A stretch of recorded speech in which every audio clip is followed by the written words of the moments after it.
Hello, welcome back to Kelly and Wrighty. We've got a huge few days of midweek football coming up with 18 of the 20 clubs in action over the next few days.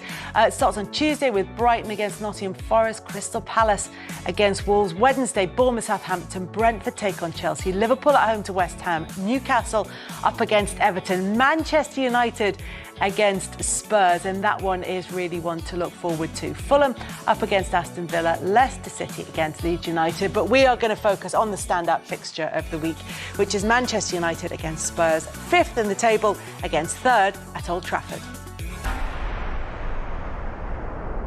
Manchester United against Spurs, always another one that's always a good fixture, or at least an interesting fixture, or one that feels it has some significance. Do we know what Eric Ten Hag's Manchester United looks like, what he wants it to look like now? I think reading Luke Shaw's comments, saying that he can see what's happening in training, it's going to take time for it to get into the games, for the confidence to come through, especially with like Eriksen missing as well. But they want to play quick, they want to play through the lines, they want to create chances. But I think up to this point in the season, I think they've only had 42 shots on target, something like that, and it's not enough really for Man United. But at the same time, it's slowly coming because they're creating chances. They are creating chances. We sort of missed the chances, but it comes with the confidence of what you're seeing happening day to day in training, starting to happen on the pitch. So you can see it a little bit, but you can see that they're still trying to get there. Just on exactly that, right? Someone put to me yesterday when we connected United after the 0-0 draw with Newcastle, said you can see actually things coming together, but it looks like a team that don't have belief in themselves and scoring at the moment. Yeah. Which I mean is quite interesting, I suppose, that would collectively. Yeah, but the only thing that happens with that, Megan, Sean might be able to enlarge, is when you're trying something and you're trying it, but then you don't get the outcome as it happened. You start to think, oh gosh, I don't want to try that no more. It's not quite what you you're a little bit apprehensive about doing it rather than just going through and doing it and try to do it, because that's what Man United have to do. It's like they have to break through something and do it, because even to a certain extent, I was watching the game, and there's still a lot of sideways passing, not enough movement up front to come to the ball so you can pass through lines. And listening to Luke Shaw saying that's what they want to do, you're not seeing enough of it. But at the same time, they are getting into positions where they're creating chances where they can score. And just in relation to that, I suppose, given it's on a kind of if it's a kind of an education path in terms of the coaching. I mean, that was Arsenal 2 years ago. Yeah. Remember, so often it was kind of just that straight, flat passing. And kind of a lot of kind of low-scoring games. Yeah. And now look where we are now that we're passing through. But I think it feels as though there are genuine. We've touched on this a couple of times. It feels like there are real similarities with where Manchester United are now and where Arsenal were. Not least in the fact that they've got a big-name player that they're not quite sure how to get the best out of. Do you play Cristiano Ronaldo? Do you bring him off? If you do bring him off. I don't bring him off, that's for sure. I think you've got to play him. I think, like everyone's saying, one thing they're lacking is goals.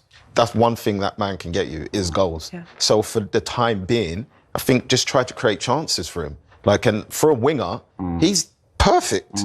You can hang the ball up. Chances are he's going to get there.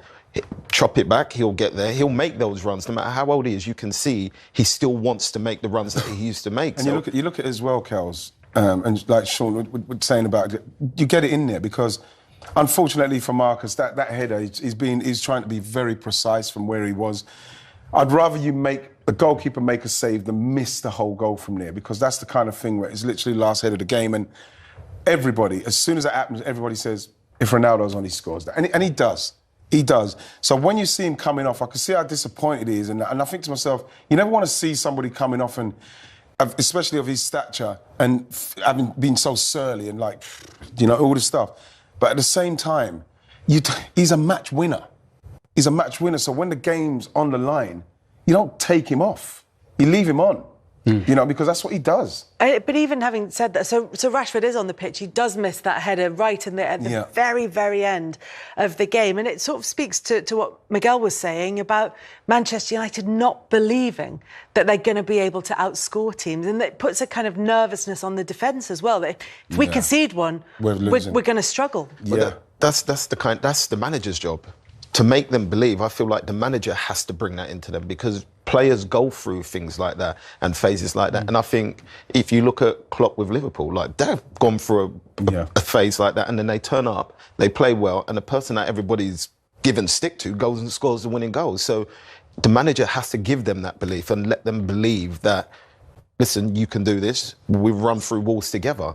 So I can't see the manager not doing that at United, because that seems like the person he is, and they have all the qualities there. Have you ever found yourself in the situation where a manager comes in and everyone's on board with the message, they're all kind of buying into it in training, but it doesn't quite happen in games? It feels as though with what you were saying about Luke Shaw's comments, that everybody understands what Ten Hag wants to do, but when they get onto the pitch, they've lost one game and drawn one in the last 7. There's 5 wins in there, and some of the performances have been a lot better than what we saw yesterday. But that sometimes there's only so many times that you can try what the manager wants you to do without it bearing fruit. That at some stage you go, OK, but Kels, I can't keep doing this. You have to believe in the process, because that's how the manager... But for how long? Yeah, but until you start to, take the chances, then you start winning games, then all of a sudden you take more of those chances, then you start playing better, then you start to feel like, oh, we're more confident with what we're doing,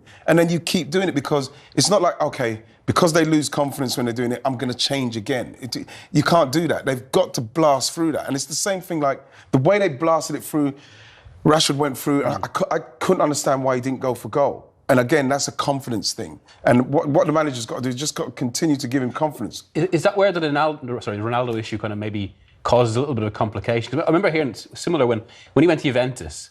It was exact same time as Juventus tried to change approach to something like what Arteta would play or what Guardiola would play. But it was difficult to impose, because when you had Ronaldo, he was always the outball. Yeah. So it almost kind of, he'll get you the win, but it delays the learning process. Is that... If you know what I mean. Yes, I know exactly what you mean. And that's what's happening at Man United. You like to feel that Ten Hag, if he didn't have Cristiano Ronaldo, he probably would he might be further on with what he's trying to do. But, you take So it's a bit like teaching a kid how to do long division, but if you just give them a calculator, they'll never learn. Exactly. And Ronaldo's like the calculator. He's like the you can't. It's like the cheat code. Yeah.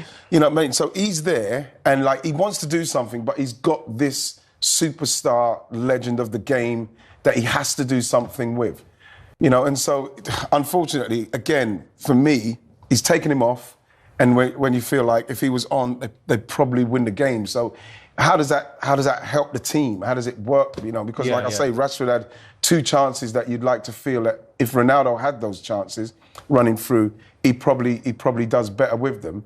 But at the same time, Ten Hag's trying to play a brand of football that is going to be here whether Ronaldo's there or not, that's what he's trying to do it, but he's there and it's kind of hindering him. It's interesting that they come up against Spurs, because Conte very clearly has a definite way that he wants them to approach their games. It's a bit different from what he's done previously, but there's definitely a Spurs blueprint in there. Yeah, it's actually, I've been surprised at how... Now, apparently, Conte doesn't like his football being described as counter-attacking, and if you bring it up in a press conference, he will correct you. Really? But it is very different. You now want to interview Conte and tell him about counter-attacking, don't you? But it's very different to what he did with Juventus and with Italy, and to a certain extent, some with Chelsea. Although I think he kind of did lean into that with Chelsea gradually.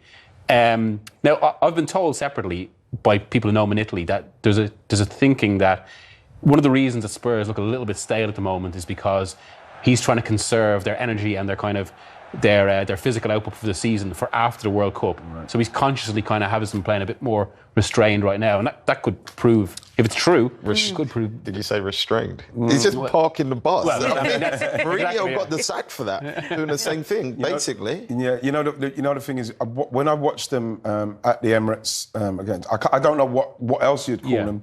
You don't call them counter-attacking, simply because they were so deep in their own box. There's no other way that you can describe how they were playing. I thought that they weren't tight enough on people, and we know that they're capable of breaking and bam, Harry Kane or Son, and then the game's over. But you can't. I don't think you can describe Spurs as anything at the moment other than counter-attacking, because they haven't got that player in the midfield that links the play, so you can play out and play like a possession game, and then people make runs off of the fact that you're building through the midfield. So I can't understand why he corrects that, because I see Tottenham as a pure counter-attacking side. And even the midfielders he signed generally tend to be runners rather than actual passers. Yes. And they find themselves, level on points with Manchester City. They're getting the results that way, and it's why it's quite an interesting comparison with Manchester United, in that they're sort of playing a certain way, Spurs.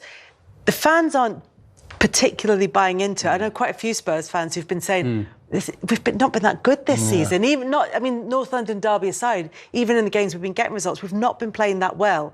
And yet they find themselves in a really strong position. It seems like if you're saying it's about getting ready for the World Cup and preparing, it feels really well calculated. I mean, that's a potentially interesting thing about their season, whether maybe in January, February, they explode and we're hailing Conte as a genius, that he maybe sees this as a kind of an opportunity for Spurs. That's almost like a reverse Mourinho, isn't it? Because he would sort of send teams out fast at the start of the season and then tighten it up for the title run in. But we won't know the truth of that until after Christmas. And then as well, Miggy, what he might have a player in mind that come in. You don't know that. Like with them, when their fitness and them just staying amongst it, it feels at the moment like they're creeping up. No one's speaking about them too much. Everybody's talking about how they're not this or they're not that. But at the same time, we've got an elite manager with elite players in Tottenham's side. And if that happens, Kels, where all of a sudden he adds a couple of players to that after the World Cup, and then they're still in touch, you have to start looking at Spurs because they're not playing unbelievably right now. And they're in touch. Yeah. And with their 2 stars firing, basically. Yes. 2 stars absolutely firing, and a brilliant, rock-solid relationship between their main star, Harry Kane, and the manager, Antonio Conte, which, again, is a kind of a contrast to what's going on at Manchester United, where you feel that Ten Hag would rather not have to factor Ronaldo into the equation. But conversely, at Spurs, you've got someone who is absolutely the person that the team seems to be guaranteed to get the best out of. Yes, and we're talking about somebody who... that's it now with Harry. You'd have thought that he's going to be at Tottenham now. I mean, there's all these murmurs of Bayern Munich. Oh, I just can't see him moving away. With all due respect to Bayern Munich, if Conte's staying, I'm probably staying because, like I say, you just look at it, and the way that we don't know what's going to happen after the World Cup. We don't know how everything's going to pan out because of having it in this crazy times, crazy. But the fact is, if they come back and they're in touch, and I just feel like something is going to happen this season that is not in the ordinary. I really feel that. I'd agree because it's such an unknown. Yeah. And it's what Harry Kane wants to achieve now in his career, isn't it? I mean, you could go to Bayern Munich, win the title in Germany, maybe have a chance at winning the, if he'd done that, Kelsey, Champions League. He still wouldn't get the kind of recognition. And I'm not being disrespectful to the Bundesliga or Bayern Munich, but if Harry Kane stayed here with Conte, you have to say that's the best chance, especially trying to beat a City side. That's the best chance you've got of trying to win the Premier League here with what they're trying to do. So why take the chance of going there? And even if you do win the Bundesliga, people are not going to give you the credit for it. It didn't hurt Robert Lewandowski, did it? No, it's not hurt Robert Lewandowski, but at the same time, we're talking about Harry Kane, who hasn't won anything. Yeah. So it's whether or not you take that gamble of staying at Spurs and potentially not winning a trophy, although Conte's won trophies everywhere he's been. So you put your eggs in that basket. I'd rather stay at Spurs and try there because of the stature that he'll have there. He'll probably get a statue and all that sort of stuff if he can do that. But do you think he'll have one eye on Alan Shearer's Premier League scoring record? Do you think there's a personal achievement in there as well? Without a doubt, you could see that that's something that he would he'd go for, and it's something that he's probably going for. You'd have to say that with Harry Kane, and he's the kind of player that I'd love for his loyalty to the club. And we saw what he wanted to do with City. We knew he wanted to leave, but his loyalty to the club, I'd love for him to have a real blast and get something because he's been an unbelievable pro. Yeah. Do you think they will win a trophy with Harry Kane at Tottenham? I think that under Conte, I think under Conte they will. Sure. And I think that, like I say, this season, because it's so different with the World Cup, with them being in and around it, with Conte, he's going to push that team. Maybe come after January, Kels, they'll blast out of it more and they'll really go for it because you're still not seeing, like, Son at his real best. Kulusevski's not at his really best yet. We've seen Bentancur starting to do a bit. We know Harry Kane's going to score. But you have to say, if they add something to it and City keep slipping up like they did the other day. Why City? You can just say Arsenal. Arsenal may slip up. No, with City maybe slipping up, they might be able to catch them. So, we'll see how it goes. We'll finish second behind Arsenal. Our goal is top four, and then we'll see where we go from there. It's when we were talking about Conte preparing for this season, which is unique in that it has a World Cup in the middle of it. Richarlison is one of the players who they were a bit worried about. He was in tears when he got injured at the weekend. But Conte's been talking about it. He's set to have an MRI scan, but they think it's not as serious as they first thought, and that there is a chance of him being able to get to the World Cup, Richarlison. I mean, if you're Antonio Conte, do you want him going to the World Cup? This is the thing. Like, Conte's been asked about the World Cup. Like, does he really care? I mean, he obviously has to talk about what's best for his player. But like, I mean, his concern is Spurs, and he's answering questions on Brazil. You wouldn't want, especially like I say, this season is the one where we don't know what's going to happen. You wouldn't want someone like Richarlison going if he's struggling. But when you see a player go down and he reacts like that, you always feel like there's something. It's not good. Yeah, it's not good.